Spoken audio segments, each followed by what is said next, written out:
Hola, ¿qué tal? Muy buenas noches.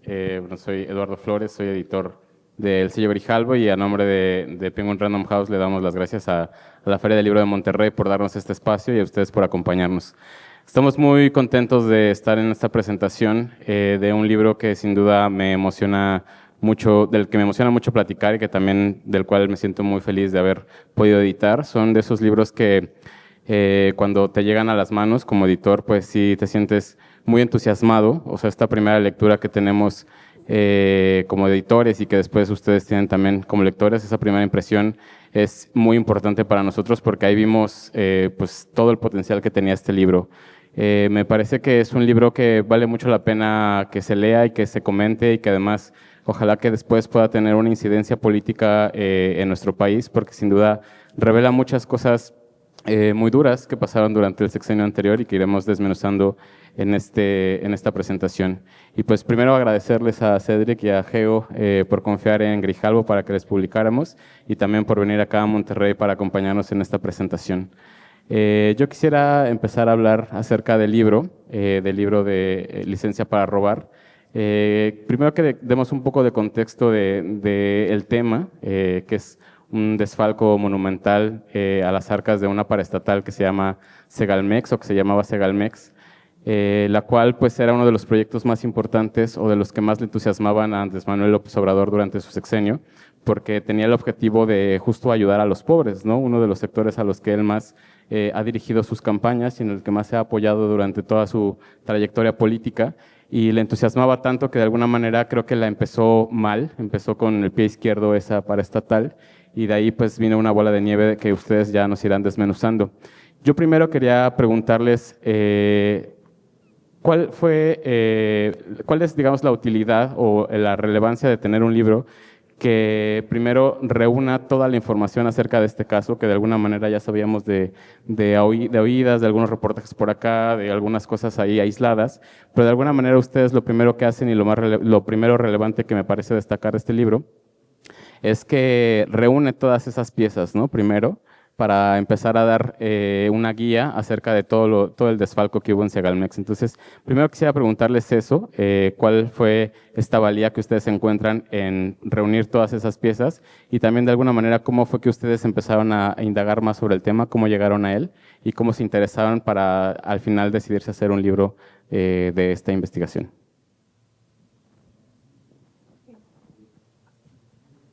Hola, buenas tardes. Gracias por venir. Em, a ver, yo creo que la importancia de recopilar en una obra lo que se había publicado sobre Segalmex ya era, cuando empezamos a trabajar este libro, la intención era entender en profundidad cómo se había dado el desfalco y quiénes habían permitido que eso sucediera, cómo se había dado.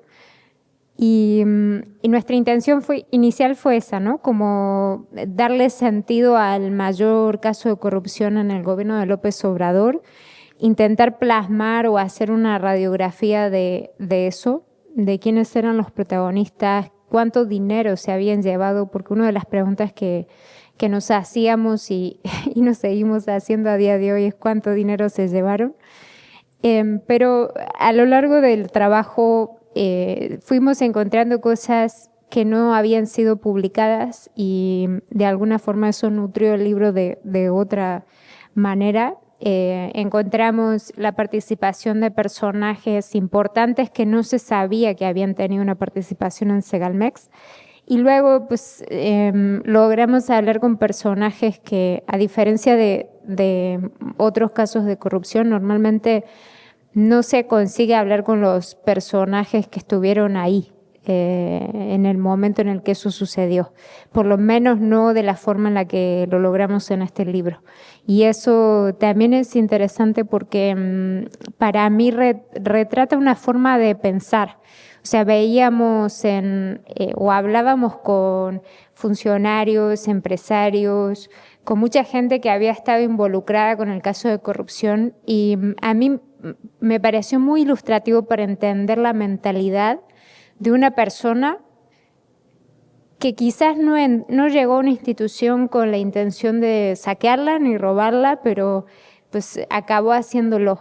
Y esa forma de pensar que tiene la gente a mí me pareció muy interesante, ¿no? Porque decían algunos empresarios, para ejemplificar, pues no, nuestra intención cuando llegamos a Segalmex no era robar, era hacer las cosas bien y hacer negocio.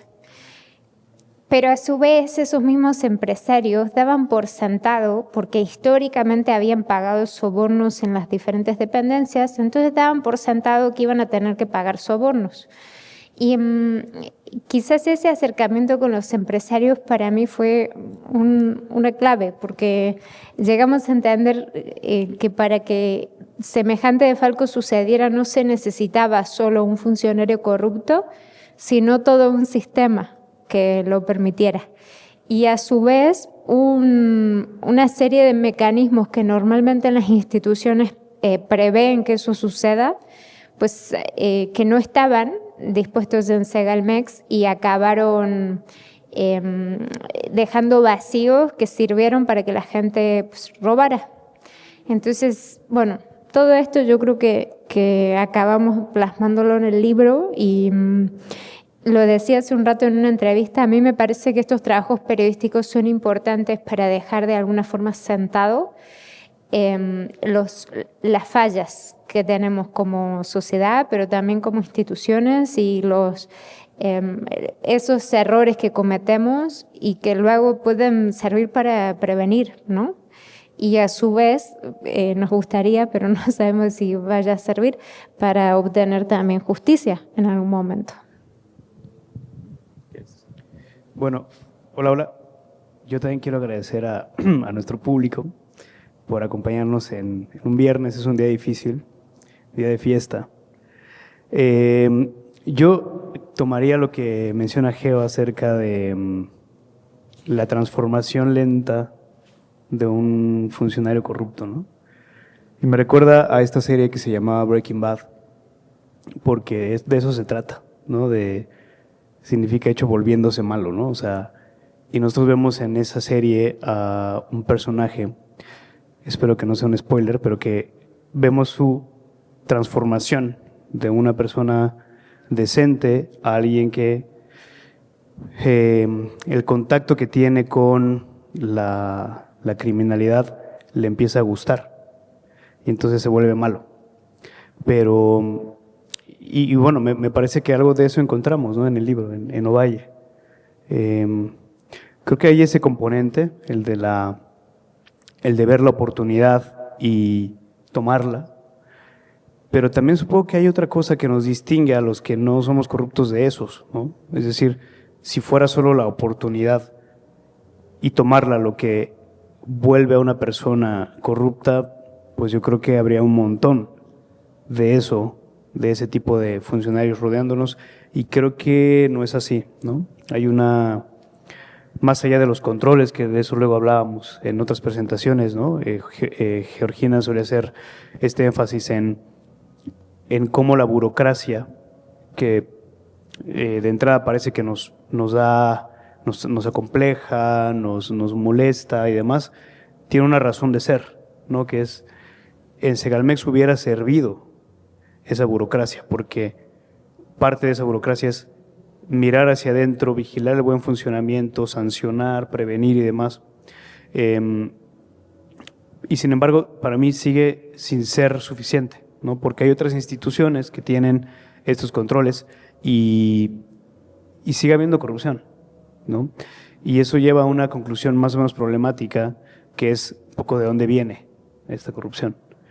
Hay gente que se inclina porque así somos los humanos, el humano es corrupto por naturaleza, o otros más en una lectura un poco más racista, algo así como los mexicanos lo son por naturaleza. Otros lo llevarían a, bueno, es que es el priista que llevamos dentro, probablemente.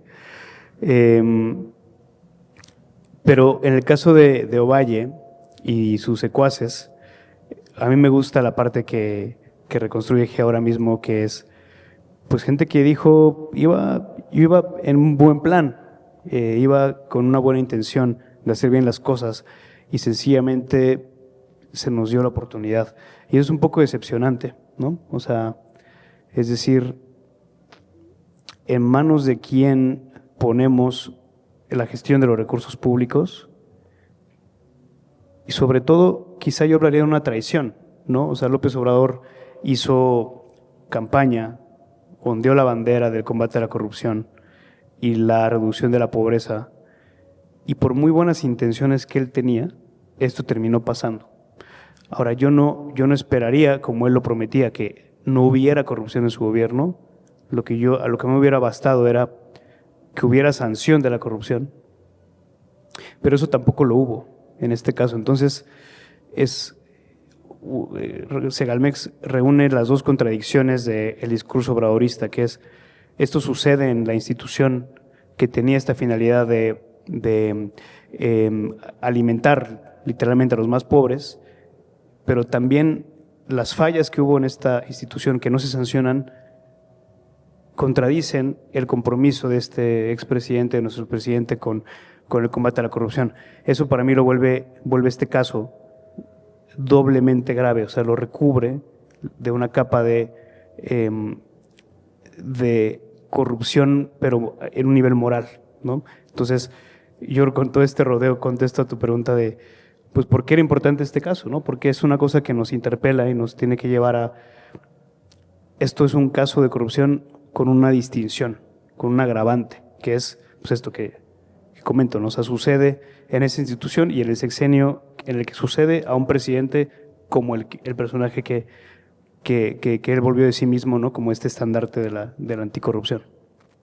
Sí, y además pues termina siendo contradictorio porque pues como les digo era uno de sus proyectos emblema durante el sexenio, que fuera la paraestatal, que pues cambiara un poco la manera en que la gente más necesitada, la que menos recursos tiene en el país, pues se viera beneficiada, ¿no? De cierta manera, pero pues quien se benefició y quien tomó oportunidad fueron muchas de las personas que empezaron a jalar de ahí, ¿no? Y creo que este libro, algo de lo que más resalto del libro sin duda es que pues desmenuza muy bien quiénes son los personajes protagonistas de todo este desfalco, ¿no? Creo que se había hablado aisladamente qué pasaba con uno, con otro, hay algunos que están en prisión, pero como que no se entendía muy bien cuál era la estructura de todo lo que pasaba acá, y creo que lo primero que hace este libro pues es desmenuzar quiénes son las personas que integran este caos, ¿no? Primero, y esta corrupción.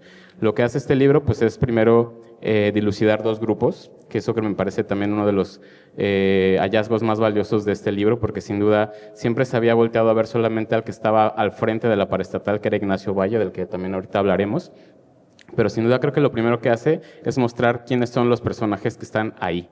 Y a quienes tendríamos que estar viendo, ¿no? Porque además lo curioso es que sí chocan dos grupos importantes de cierta manera durante el sexenio de López Obrador, uno comandado o liderado por Ignacio Valle, que es el director de la paraestatal y que tiene una relación muy cercana con López Obrador, y ahorita ahondaremos en eso.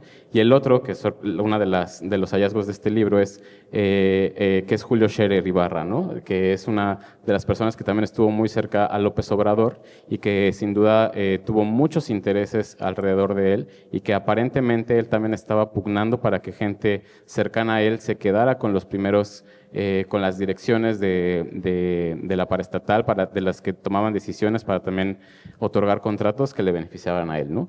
Entonces, pues eso creo que también es un hallazgo muy importante. Yo algo que también quiero destacar de este libro y también de ellos es que sin duda son unos grandes periodistas. Creo que pues el trabajo que han publicado tanto en El País como ahora en AJ Plus de parte de Geo habla por ellos, pero también que ahora se hayan unido para mostrar ese talento que tienen y ese rigor periodístico en este libro, sin duda creo que también es un agasajo, porque sin duda creo que es un libro que, además de que es una investigación muy rigurosa, que se basó en la revisión de un montón de archivos, de documentos, de denuncias, y que tuvo también la gran valía de hablar con los protagonistas de este crimen, de esta situación, que sin duda también me gusta porque no es como que ellos estén tomando un partido por uno u otro, sino que más bien los dejan hablar y ellos mismos se van contradiciendo, ellos mismos van contando todo lo que ocurrió y sí, unos culpan al otro y este otro regresa sin saber que el otro ya lo culpó, pero cada quien cuenta su versión y queda pues ya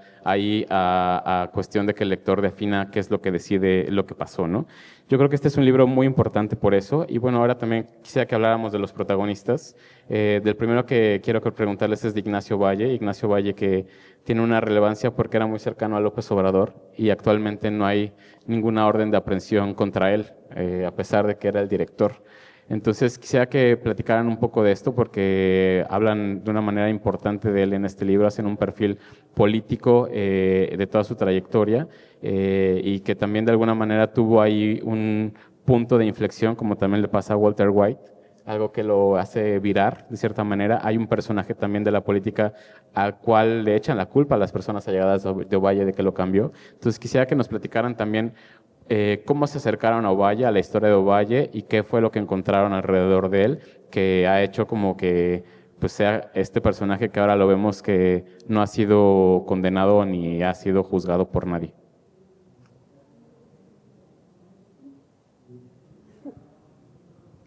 Vale.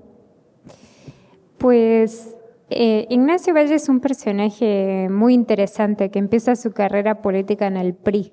Entonces, cuando empezamos a investigarlo, fuimos a tocar la puerta de los viejos priistas que le conocían.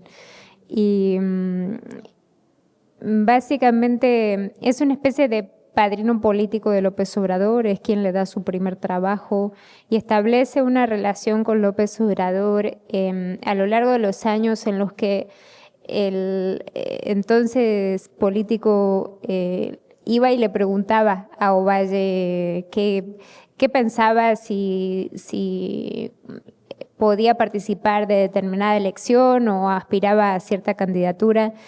Y le visitaba, le llamaba. Ovalle tiene una carrera como diplomático fuera del país, entonces López Obrador en esa época que sí viajaba fuera de México, le fue a visitar incluso a Argentina, a Ovalle para preguntarle y para pedirle consejo, ¿no?, sobre su carrera. Entonces cuando llega a la presidencia le ofrece un cargo y él lo dice en una conferencia.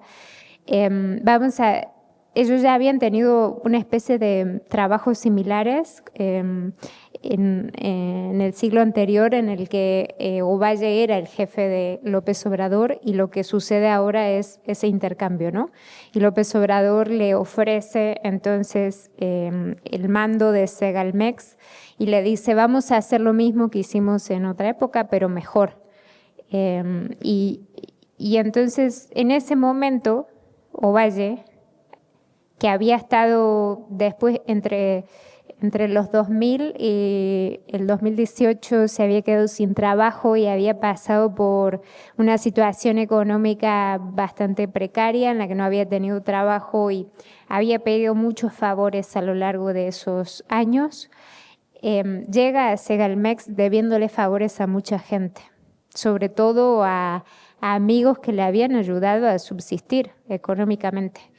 Y entonces llama a esa gente y le dice, bueno, vamos a tener este cargo en Segalmex, vamos a tener contratos, vamos a poder hacer negocio. Y estos amigos a los que convoca pues acaban siendo los protagonistas de este desfalco, algunos desde dentro y otros desde fuera. El caso de René Gavira, a quien conocía a través de su tío, es el personaje al que luego se le achaca todo el desfalco, pero que en realidad, yo sostengo que a día de hoy nada de eso hubiese sido posible si Ovalle no lo hubiese permitido. Pero bueno, ante los ojos de la Fiscalía General de la República, quien tiene toda la culpa, toda la responsabilidad del desfalco es René Gavira, que está detenido en prisión. Y luego está, por ejemplo, Fernando Zurita, que es un personaje que le dio mucho a Ovalle cuando estaba en esa época de vacas flacas. Y Zurita, a él le ofrecen puntualmente un cargo y en ese momento era el inicio del sexenio de López Obrador, se quería llevar la administración pública a los estados, no quería que quedara en la Ciudad de México todo el gobierno, entonces propuso que Segalmex moviera su oficina a Zacatecas y Zurita, que vivía hacía muchos años en Ciudad de México, dijo: yo a Zacatecas no me voy, entonces antes de ser funcionario de Segalmex, pues mejor me quedo como proveedor. Y se convirtió en proveedor y actualmente está en el altiplano, detenido por este caso de corrupción. Y ese era un grupo, ¿no? Y luego estaba Manuel Lozano, que era este personaje que era amigo de la infancia de Ovalle y que está actualmente detenido en Argentina. Manuel Lozano acabó siendo una especie de número 2 de Segalmex y bueno, también está casi todas las personas que le rodeaban a Ovalle, como bien decía Lalo, acabaron con problemas judiciales, pero no sucedió eso con él, que nunca fue investigado y que sabemos porque personas que fueron investigadas y fueron detenidas, cuando entraban en conversación con la fiscalía les decía: tú ya sabes que no puedes nombrar a Ovalle, ahí no te metas.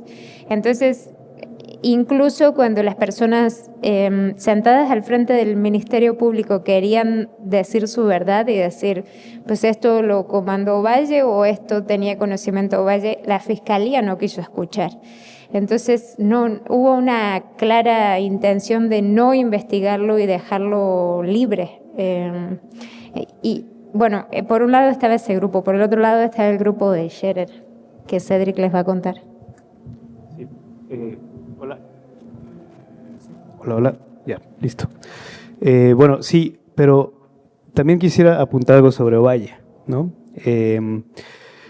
O sea, yo me pregunto por qué tuvo que pasar para que López Obrador se saliera de su línea, de su perspectiva histórica y dejara de lado un caso de corrupción y tuviera que meter las manos por alguien, ¿no? Él que, se lo creo a López Obrador, él que tenía una convicción muy profunda contra la corrupción, que tenía una apuesta enorme en Segalmex y que, ¿qué tiene que pasar para que él diga, bueno, pues te aparto, te cuido, quédate ahí y ni modo? Y López Obrador se despide de su gobierno con una confesión, un mea culpa, que de hecho lo usamos le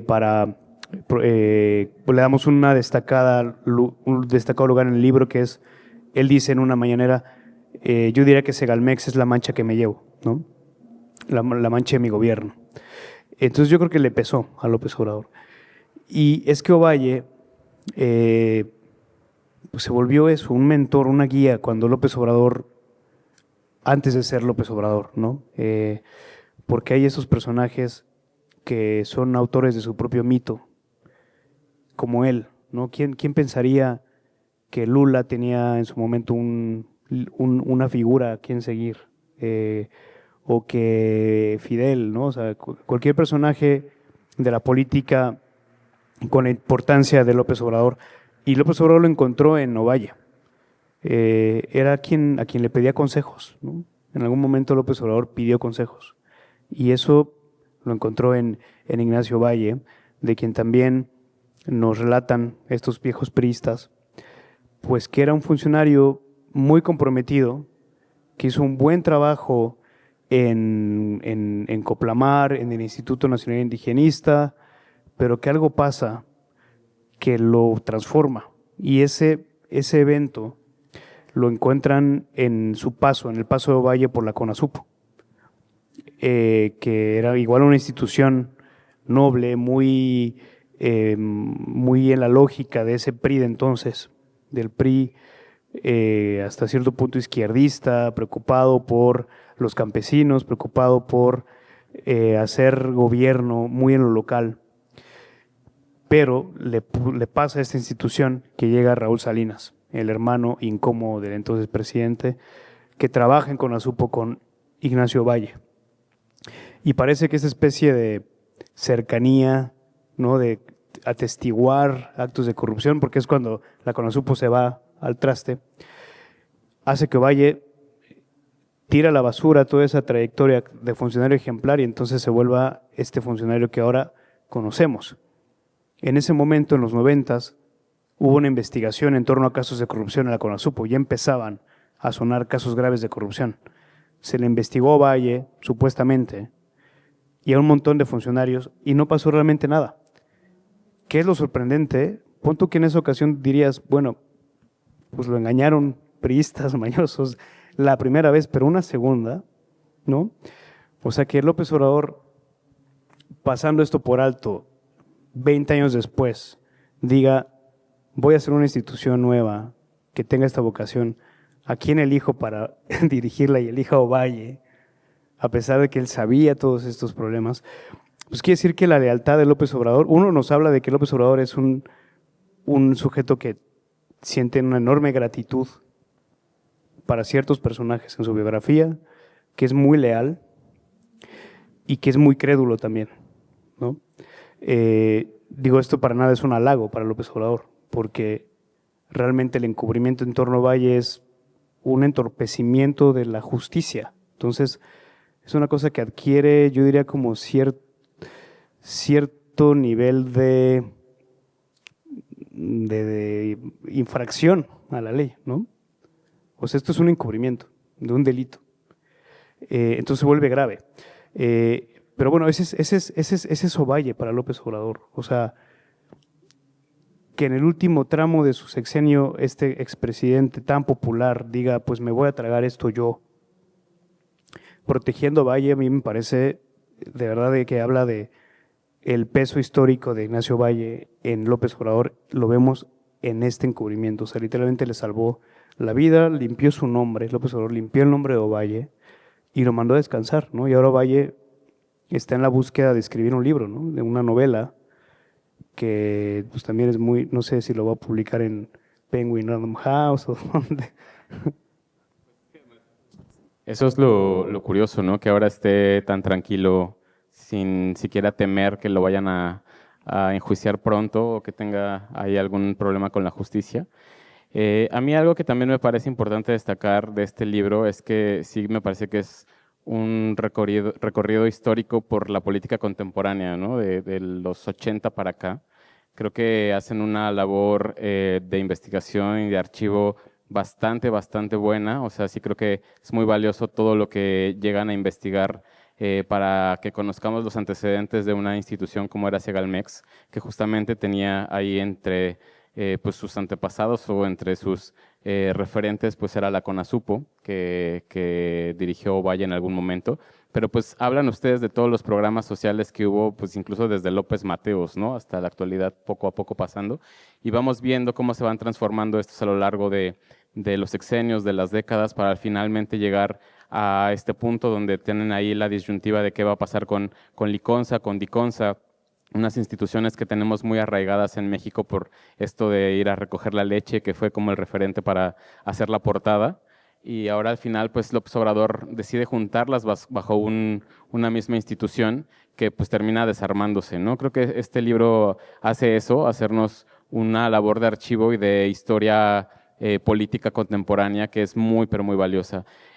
También, sin duda, creo que algo que destaco es esta idea de deberle a alguien, ¿no? Y de cobrar favores. Creo que este es un libro que también demuestra que la política mexicana se basa en eso, ¿no? De que le debes a alguien y por ese favor que le debes, pues te tragas todo lo que esté ahí al alcance para que puedas cumplir con ese favor que en algún momento también a ti te benefició, ¿no? Entonces creo que es un libro que habla de deber favores, de los amiguismos y sin duda también de cierta manera de la traición, ¿no? Que es lo que pasa con Ovalle. Muchas de las personas que estaban ahí pues son sus amigos desde la infancia, como el mismo Manuel Lozano, del que también quisiera que nos hablaras, Geo, porque también su testimonio es muy relevante, pero que de alguna manera Ovalle primero invitó a todos sus amigos a que se unieran a esta nueva fiesta, a esta pues, nueva oportunidad para que también cada quien jalara para su molino, pero cuando ya vio un poco acorralado, cuando se vio un poco acorralado, pues él de alguna manera soltó eso y dejó que los demás se hundieran, ¿no?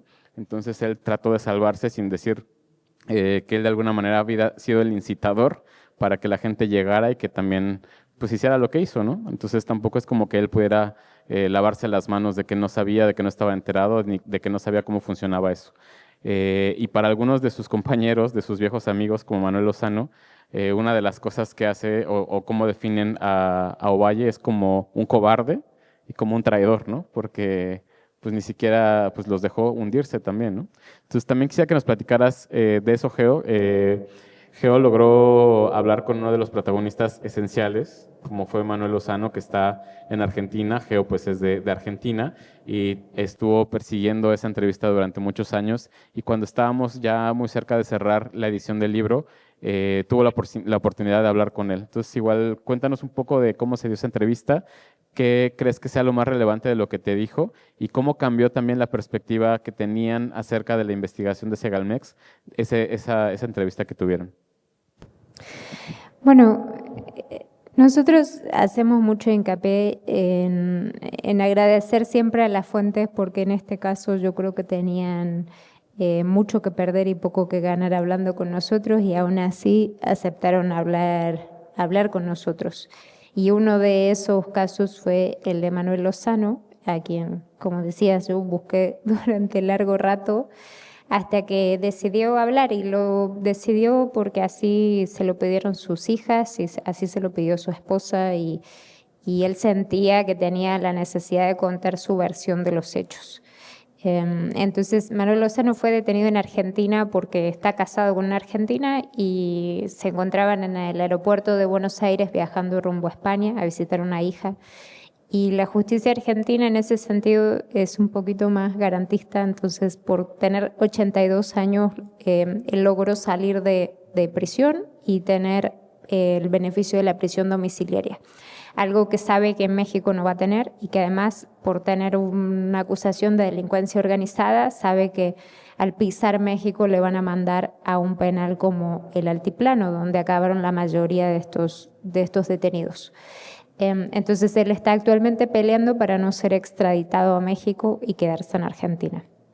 Dicho eso, me invitó a su casa, que es la casa de la familia de la esposa.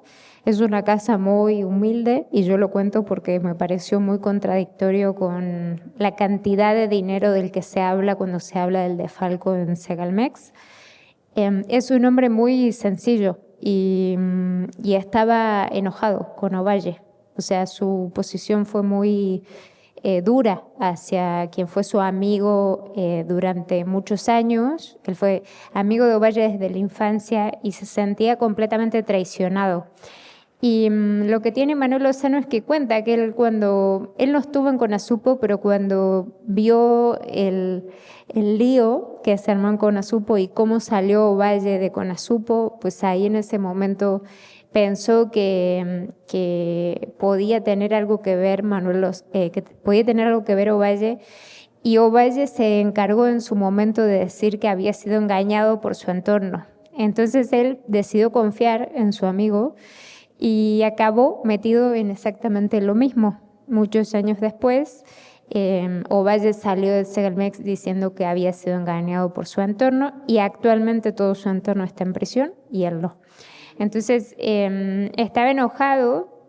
Nos sirvió su testimonio para muchas cosas, porque nosotros podemos entender desde fuera, a través de los expedientes, los documentos internos, las declaraciones de muchas fuentes, cómo funcionaba el saqueo, ¿no? Quiénes lo ejecutaban y cómo. Pero tener una fuente, hay muy pocas veces en la vida que un periodista tiene acceso a una fuente así, que estuvo en el centro de todo y se sienta contigo y durante 3 horas te lo cuenta todo sin parar.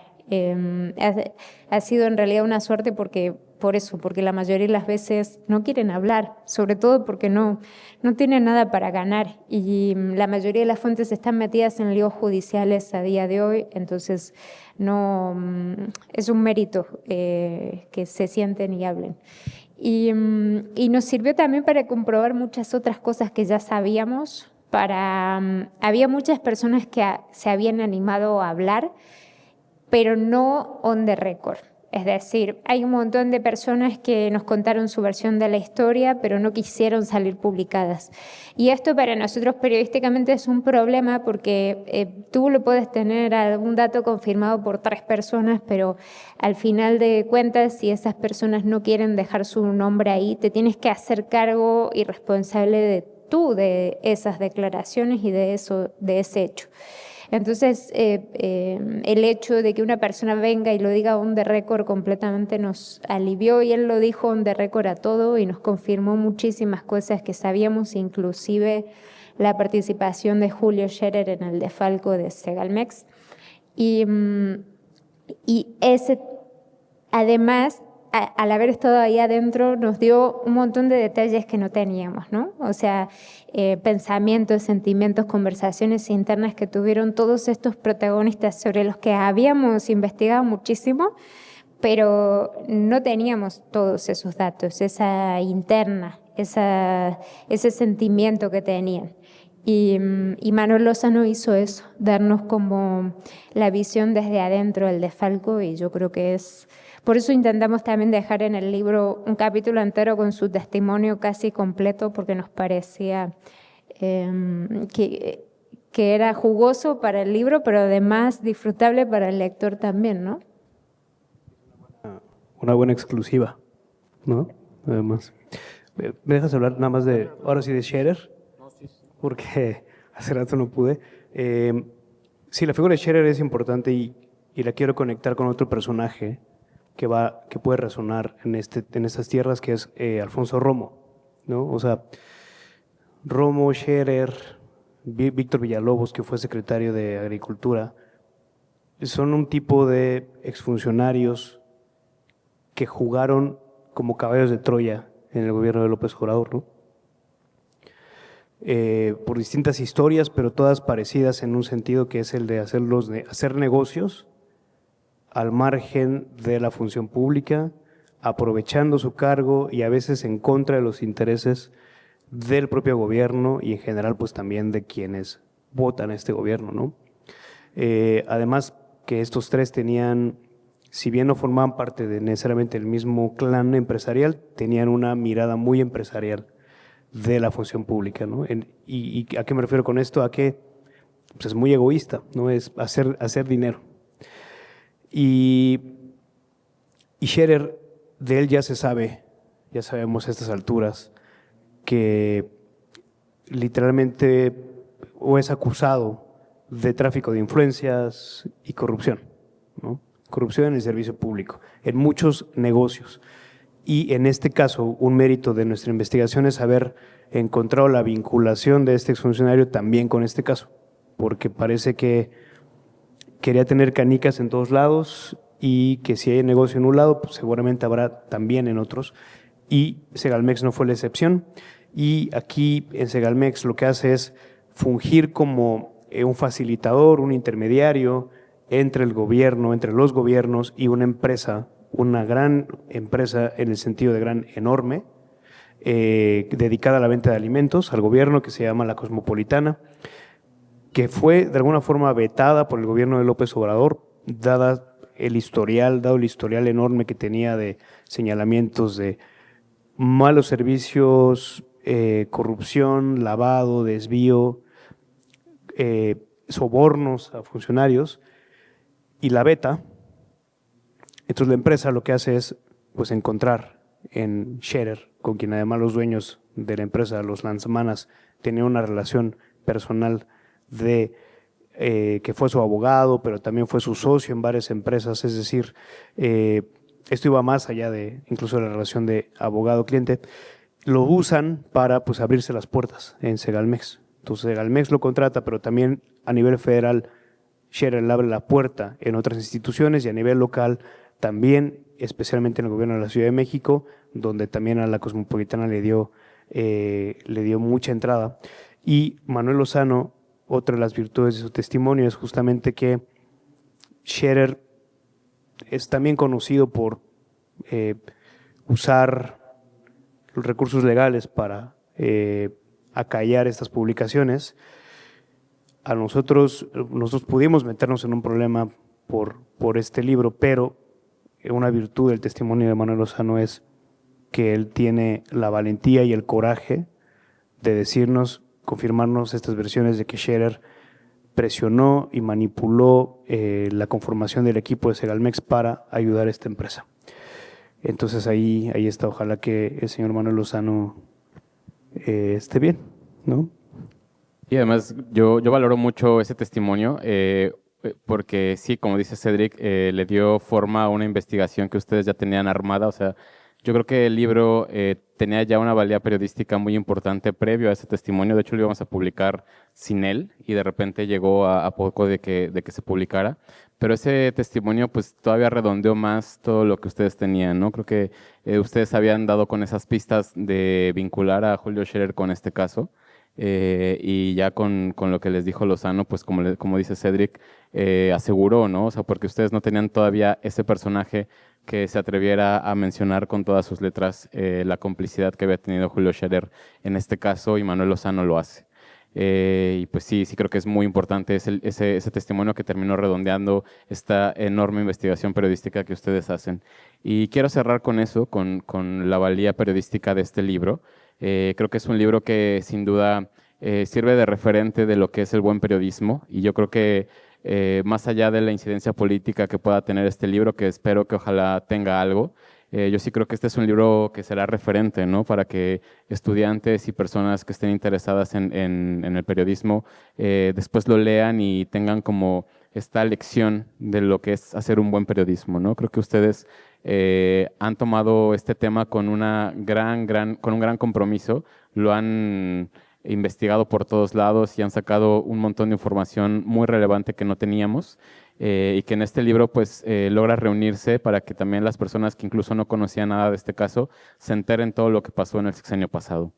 Y solo quiero cerrar con el epígrafe que pusieron Cedric y Geo aquí. Yo creo que un epígrafe, cuando lo lees, pues de alguna manera te hace pensar qué viene en el libro, y realmente yo creo que cobra sentido cuando terminas el libro, ¿no? O sea, después de que terminas el libro entiendes la relevancia de haber puesto este epígrafe, y me voy a dar la licencia de leerlo. ¿Qué? Entonces, a lo largo de cierto tiempo, nos dedicamos a reconstruir las cosas que pasaron, y las cosas que tuvieron que pasar para que esas cosas pasaran, y las cosas que dejaron de pasar porque pasaron esas cosas, de Leila Guerriero. Yo creo que este libro hace eso, reconstruir un montón de situaciones alrededor de este caso. Como les digo, es una historia política de todo lo que hay alrededor de esta empresa y todos los involucrados. Ustedes han escuchado los nombres de todas las personas que están acá, y ellos hacen esto, ¿no? Hacer un ramaje de todos los involucrados en este caso, explicándonos qué hicieron exactamente, cuál es su papel, porque además van a ver un montón de historias salpicadas, ¿no? Personajes que se mencionan una vez, tal vez en el libro, pero que tienen una incidencia de cierta manera en la historia. Entonces, eso creo que también es el buen periodismo. Y bueno, más allá de saber si hay una incidencia política, si está pasando esto o no, creo que tampoco les corresponde a ustedes hacerlo. Ya será parte de las autoridades que lo tomen en cuenta, pero sí, a mí me da mucha satisfacción haber publicado este libro, y les agradezco mucho a ustedes por haber confiado en la editorial para que lo publicáramos. Y solo quiero que ustedes me digan esta reflexión acerca del periodismo, de su papel para perseguir la corrupción, para denunciar la corrupción, y también para que al final se juzgue, ¿no? ¿Cuál es su reflexión hacia eso, y con qué se quedan después de haber publicado este libro al respecto? Pues yo creo que es importante, bueno, no voy a venir acá a decir por qué es importante el periodismo de investigación, más allá de que es un contrapeso. Solo voy a responder diciendo que no vamos a decir cómo sabemos, pero sabemos que el libro le llegó de alguna forma a la presidenta, y que la presidenta preguntó si el libro era serio o no era serio. Y la respuesta que le dieron era que sí. Y esa semillita que yo creo que sembramos con nuestro trabajo, esperemos que tenga algún tipo de resultado. El hecho de poder tener hoy una presidenta que se hace ese tipo de preguntas y no descalifica de entrada el trabajo periodístico es importante. Y nada, esperemos, el trabajo luego habla por sí solo. Yo creo que hoy el periodismo en México hay muy buen periodismo de investigación y muchas veces cumple la tarea que no cumplen las autoridades.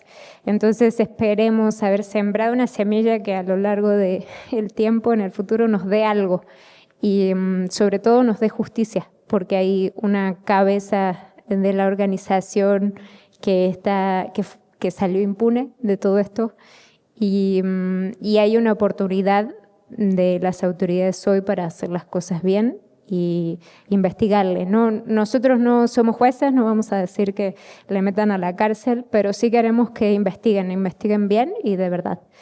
Y eso solo. Y bueno, yo termino con una reflexión, pero reconociéndolos a ustedes dos, porque por un lado creo que hay un momento complicado periodismo de investigación que investiga casos de corrupción de esta administración, de los gobiernos de Morena, se enfrenta a un tipo de lector muy escéptico, ¿no? que lee no desde la crítica, sino desde el dogma político.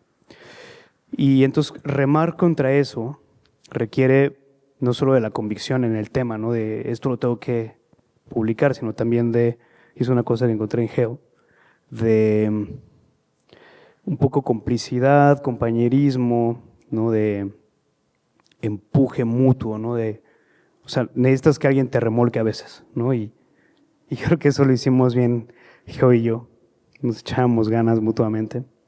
Estamos acá, hasta acá hemos llegado. Y también el hecho de que las publicaciones complicadas, peliagudas como esta, a veces no tienen salida en los periódicos y entonces el mundo editorial, el mundo de los libros se está volviendo una buena ruta de escape, ¿no? Aquí también está Emiliano Becerril, que dirige Elefanta, también sabe, yo imagino cómo es ese trabajo, a veces muy, por un lado comprometido, pero también disidente, ¿no? Es una alternativa a las formas elementales o más recurridas de publicación.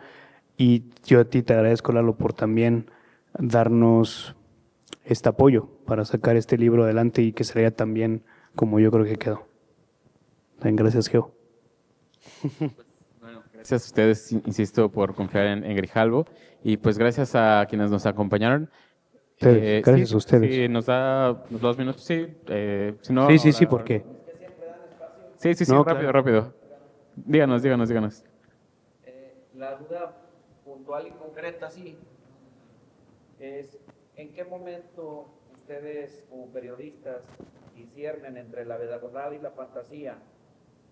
Cuando las autoridades, lo que de hecho y de derecho está, en teoría debería de ser cierto, mientras que las verdades reales se dicen total o parcialmente. ¿Por qué preciso esto? Porque no creo que alguien a quien se entrevista y se le dice, oye, ¿qué fue lo que pasó? Tú que estuviste ahí en medio del asunto, van a decir la verdad de los más, pero jamás dirán el pecado que ellos cometieron. Quiero pensar que así es. Ustedes como periodistas deberán decir, pero ¿cómo chingados dices eso? Si hay un expediente, güey, donde hay evidencia contundente que eres una rata y tú no mencionas que lo eres. ¿En qué momento ustedes dicen esto es lo que va y esto es lo que no va? Porque es dónde concluyen y con qué concluyen. Para mí esta es la verdad y tengo lo suficiente producto de gallina para ponerlo y es mi duda. Voy. Quizás esa es una pregunta un poquito más filosófica de qué es la verdad, ¿no? Pero periodísticamente para nosotros la verdad siempre incluye incluir todas las voces, ¿no? Y sobre todo las voces que tienen conocimiento de causa. Claro, en esto, por ejemplo, nosotros entrevistamos a Manuel Lozano y él niega haber recibido sobornos. Y posteriormente consultamos a empresarios que nos habían detallado cómo habían pagado esos sobornos Y yo me encargué de preguntarles a esos empresarios, ¿ustedes le pagaron sobornos a este personaje? Y me dijeron que sí. Y me dijeron algo que contaba hace un ratito en una entrevista, que es, me dijeron, Manuel Lozano era un tipo bueno, que llegó con buenas intenciones, pero logramos quebrarlo. Y me dijo esa frase, que a mí me generó mucho desconsuelo hacia el sistema en general, por aquellos personajes que sí quisieron hacer las cosas bien. Y entonces volví a tocar la puerta de Manuel Lozano y le dije, pues, Manuel, a mí esta gente, bueno, no podía decir quién es, pero les dije, estos empresarios me dijeron que sí le pagaron sobornos a usted. Y él lo volvió a negar, ¿no? Y entonces yo siento que nuestro trabajo periodístico ahí, que es contarle todo esto a la gente y que sea la gente con toda la información quien decida qué es verdad y qué no. Ahora, ¿qué es verdad para la justicia? Bueno, eso es otra cosa, ¿no? Pero periodísticamente yo creo que lo que intentamos hacer fue incluir todas esas voces, todas esas contradicciones y claro, y cada quien decide cuánto creerle a cada personaje, ¿no? Muchas gracias a la Feria del Libro de Monterrey por este espacio y a ustedes por acompañarnos.